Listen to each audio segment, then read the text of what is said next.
Hello students, hope all are studying at home.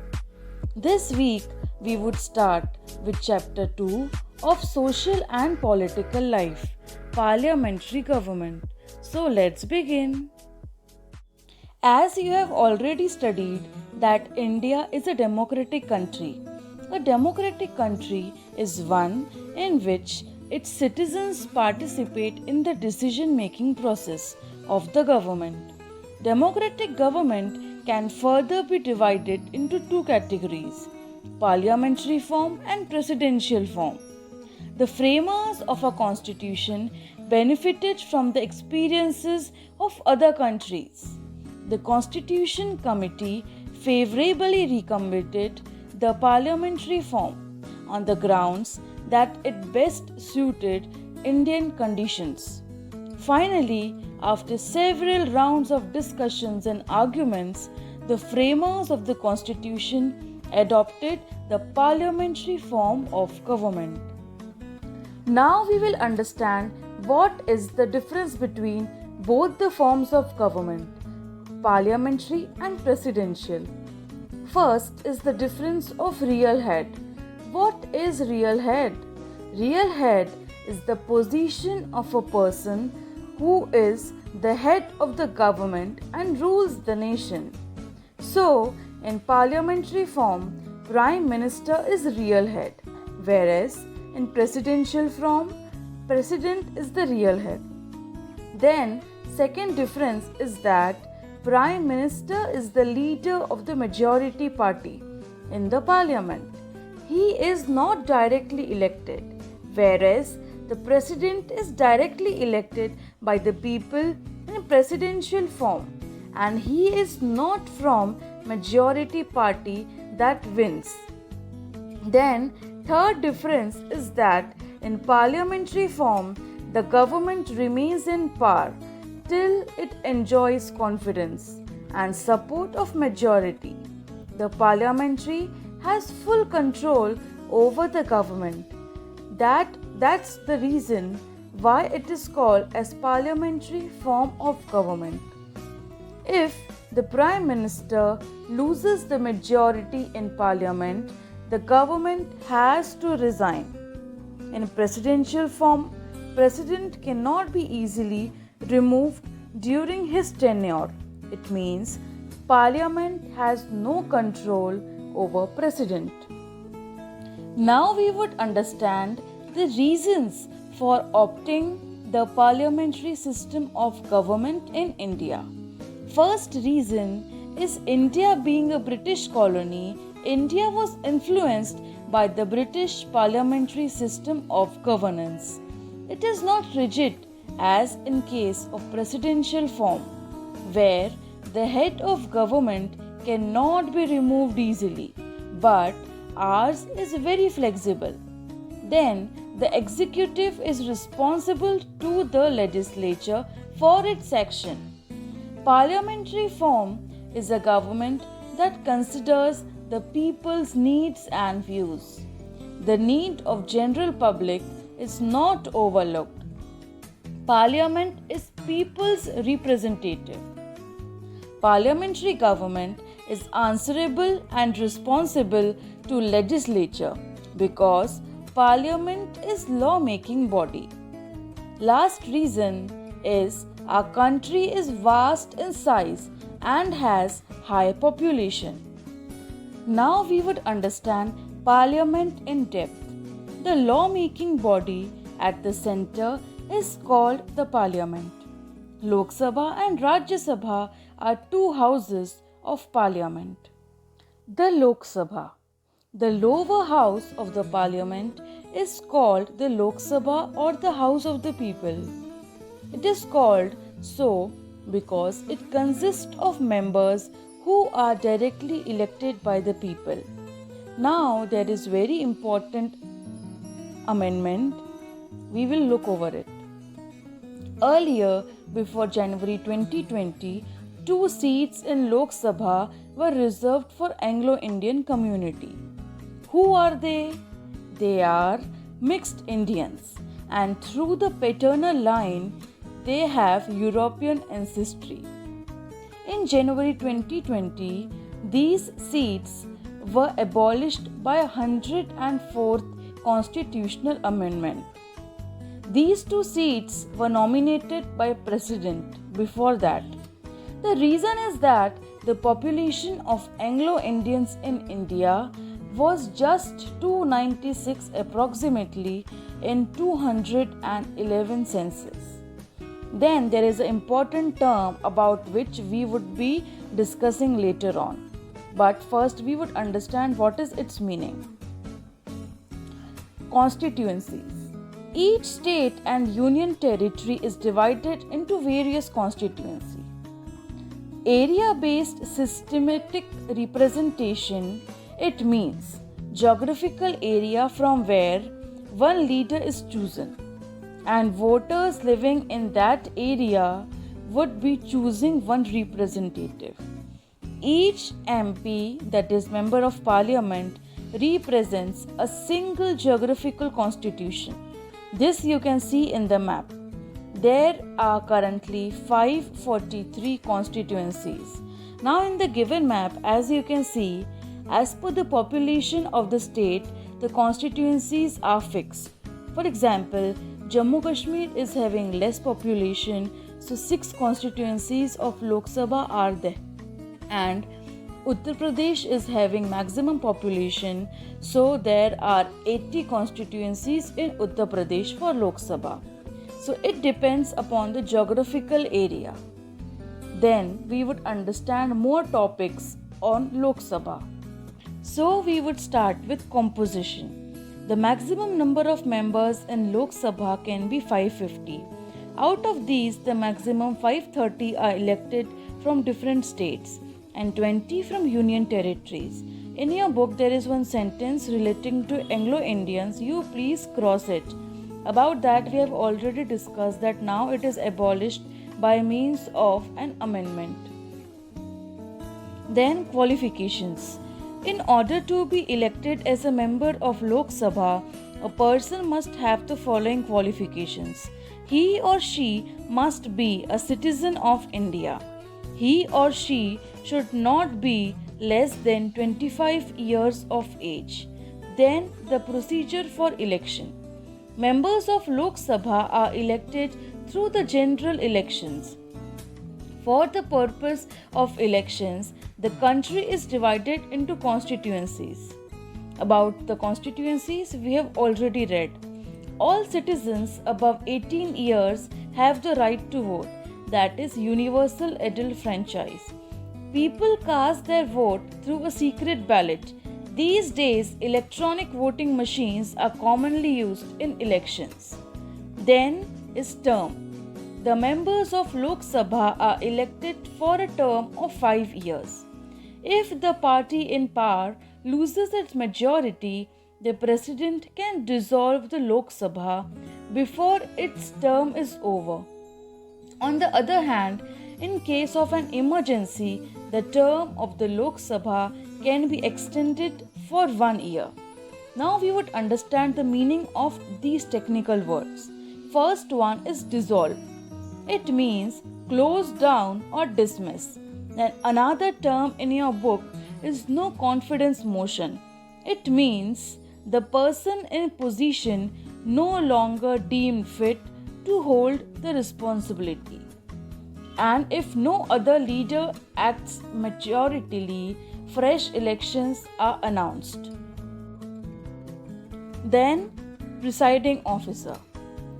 The member of parliament elects the presiding officer or the speaker of the Lok Sabha from amongst themselves. The speaker is chosen from the ruling party. He is expected to act in an impartial manner. The speaker supervises the proceedings and maintain order in the house. So what is the meaning of the word presiding? It is to be in position of an authority. Let's understand the working of speaker. He certifies and signs the money bill. Money bill we'll be discussing soon.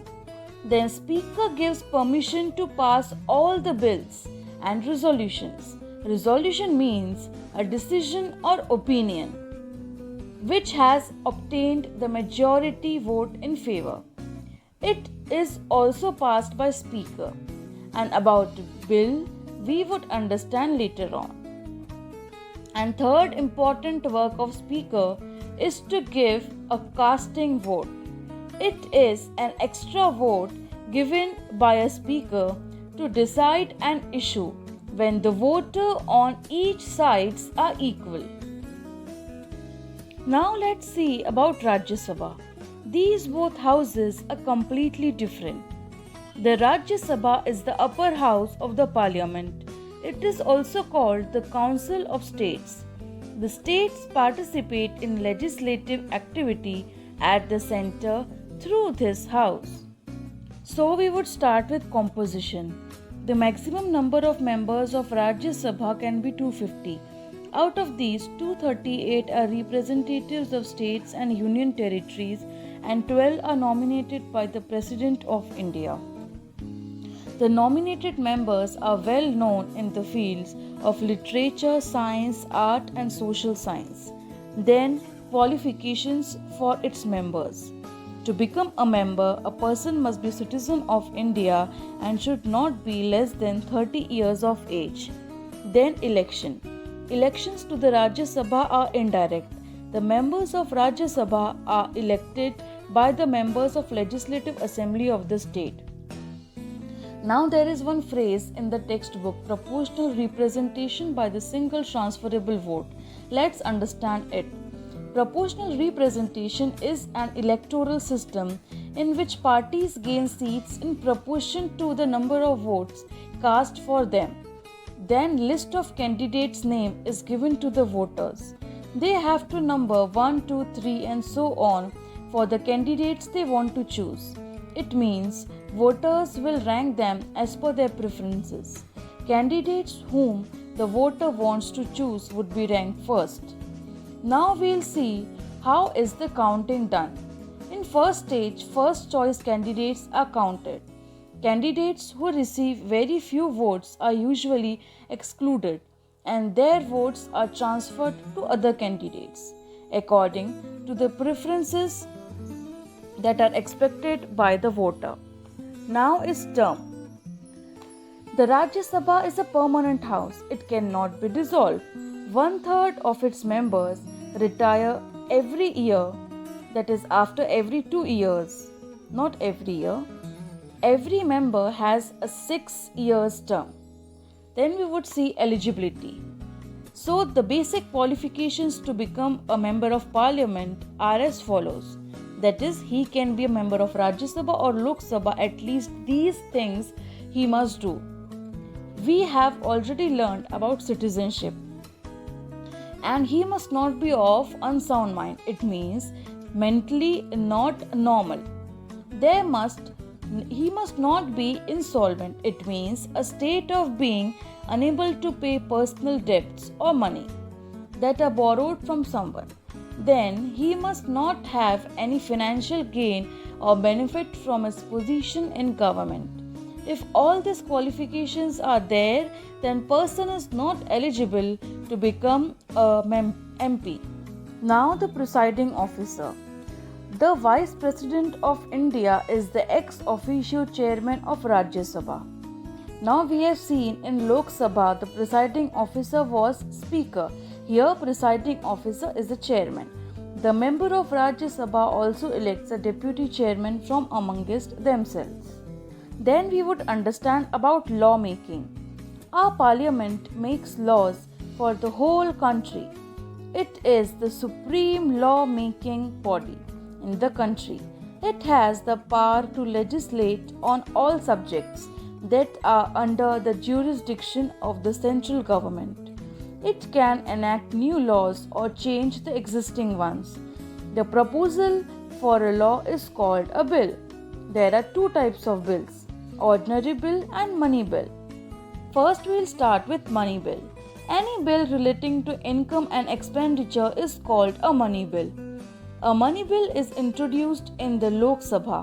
It cannot be introduced in the Rajya Sabha.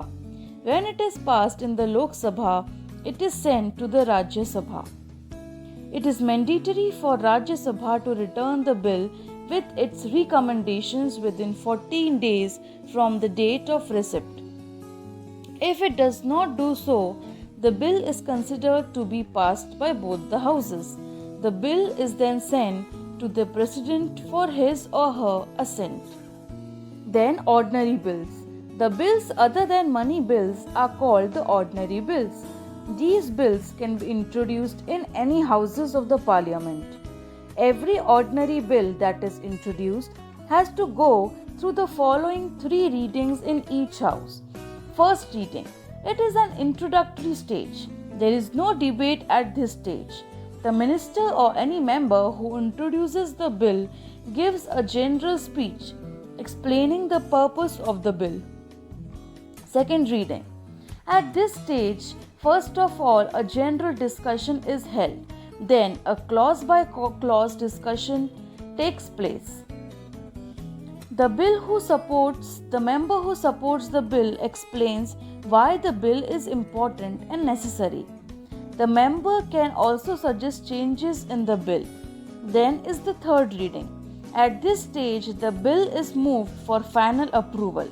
The bill as a whole is finally discussed and put to vote if the majority of the MPs are in favor. The bill is passed. The President can also give his recommendations. This is the chart of legislature and executive. Legislature we have completed and executive we are going to start. So you please go through it. Now we would start with composition of executive. We have studied that the legislature, that is the Parliament, makes laws for the whole country. But who implement these laws? It is the executive that implements the laws made by the Parliament. Composition of the executive. The executive consists of the President, the Vice President, and the Council of Ministers headed by the Prime Minister. First, the President. The President of India is the highest executive authority. Our Constitution vests all the executive powers of the Union in him. All orders of the Union executive are issued in the name of President.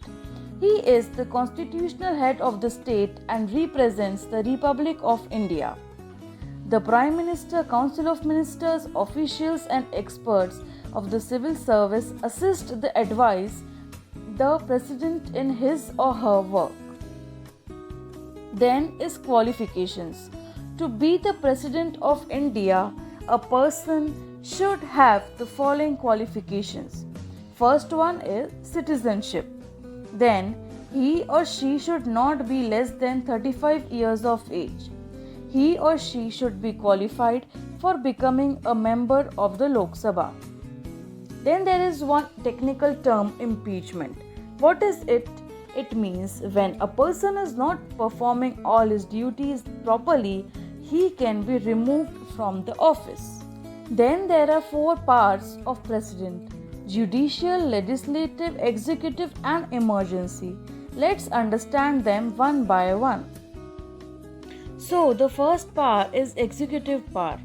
President make appointments of different categories of people like Prime Minister, Council of Ministers, Chief Justice, Election General, Attorney General, ACG, Ambassadors, etc. Now what are the meaning of these? Attorney General means the legal lawyer or advisor to the government. CNAG is an authority established under Constitution which audits the state and central government.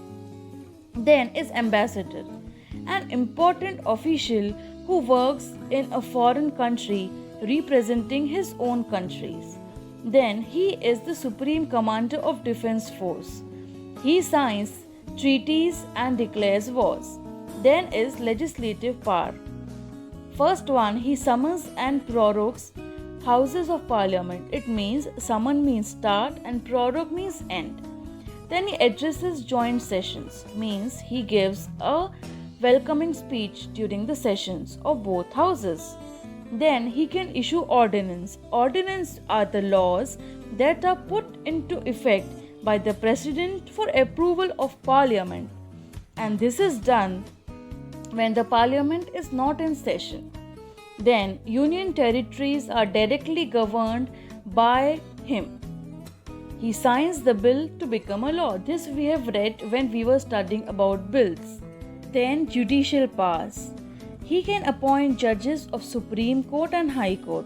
Then he has power to grant pardon. Pardon means relief, and reduce the penal sentences. It means the penalties that are being imposed on a person, he can reduce it, or he can also remove.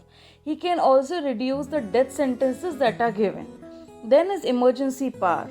First one is national emergency. It is applied in two conditions: when there is an external war, then, and second one, when the groups with weapons are approaching government and opposing the government. Then second one is president's rule. Governor is not able to work nicely, then the legislative assembly fails and it dissolves and goes to the hands of president's rule. Then the third one is financial instability. That is the economically weak. When the country becomes economically weak with the approval from parliament, this is being held by the president. There is a president rule. So these are the three emergencies: national emergency, financial crisis, and president rule. Then Prime Minister. The Prime Minister of India is also the leader of Lok Sabha. The Prime Minister is considered to be the leader of the government. It is the Prime Minister on whose advice other ministers are appointed or dismissed by the President. So the burden of success or failure of government lies on the shoulders of the Prime Minister. The Prime Minister is the link between the President and the Council of Ministers. The Prime Minister is having many work to do. He is official spokesman, he is chairman of Planning Commission, he decides which member is to be given which department, etc. And the important thing, if he dies or resigns, the entire council is resigned. That is, whole council will again be replaced or reappointed. Then is Council of Ministers. The Council of Ministers work in a close cooperation under the leadership of Prime Minister. For the sake of speedy work, the departments of central government are placed under different ministers. For example, Railway Minister looks after the working of Railway Ministry. The ministers belong to three different ranks.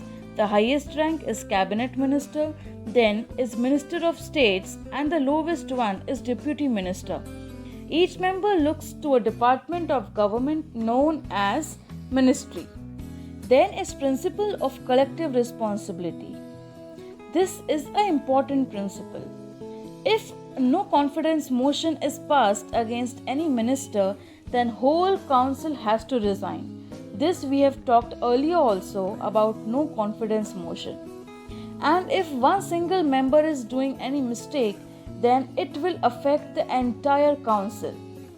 This is known as Principle of Collective Responsibility. Then there was a debate between Nehru and Rajendra Prasad on the real powers of the president. The president exercised all the powers on the advice of the Prime Minister and the Council of Ministers. But prior 1976, there was no such provision in the Constitution that the president was bound to act in accordance with the advice given by the Council of Ministers.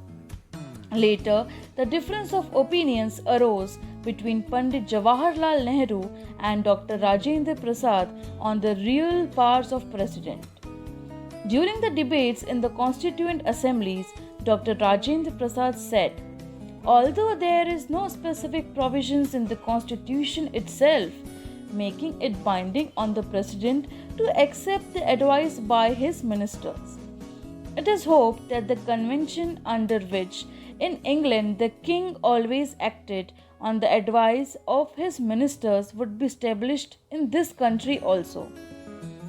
The Prime Minister promptly sought the formal opinion of the Attorney General M.C. Setalvad, who clearly said that in a parliamentary form of government, the officer of the President is essentially that of a titular head like that of the British monarch.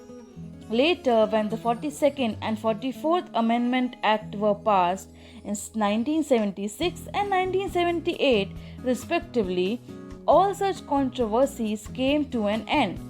They have the provisions that the advice given by the Council of Ministers is a binding on the President of India. So, here we complete our chapter. I hope you understood it nicely. So, meet you in Thursday Tales. You till then read the chapter nicely. Thank you.